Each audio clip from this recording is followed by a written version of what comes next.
بسم اللہ الرحمن الرحیم۔ السلام علیکم پیارے دوستو۔ اللہ پاک نے بندوں کو اپنی عبادت کے لیے پیدا کیا اور عبادت کے لیے مہینے اور اوقات مقرر فرمائے۔ چند مہینے ایسے بھی ہیں جن کا ذکر حدیث پاک میں خصوصی طور پر کیا گیا ہے، اور وہ رجب، شعبان اور رمضان۔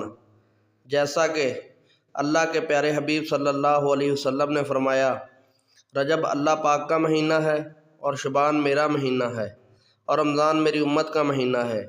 اسلامی مہینوں میں 8واں مہینہ شعبان ہے، جس کے تعلق سے مصطفیٰ جان رحمت صلی اللہ علیہ وسلم نے فرمایا کہ شعبان میرا مہینہ ہے۔ اب غور فرمائیں کہ جس مہینے کو پیارے آقا صلی اللہ علیہ وسلم نے اپنا مہینہ فرمایا ہو، اس مہینے کی عظمت و شان کیا ہوگی۔ اللہ پاک ہمیں ماہ شعبان کی قدر کرنے اور اس مہینہ میں کثرت سے عبادت کرنے کی توفیق عطا فرمائے۔ شعبان کی 15 تاریخ کو شب برات کہتے ہیں، جس کی بڑی فضیلتیں اور عظمتیں ہیں۔ شب برات کو کی جانے والی دعائیں رد نہیں ہوتی۔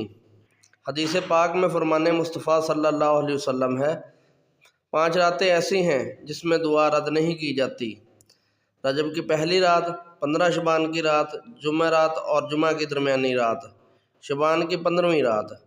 جو شخص شعبان کی رات کو شب بیداری کر کے عبادت الہی میں رات گزارے، یقیناً وہ شخص خوش قسمت ہے۔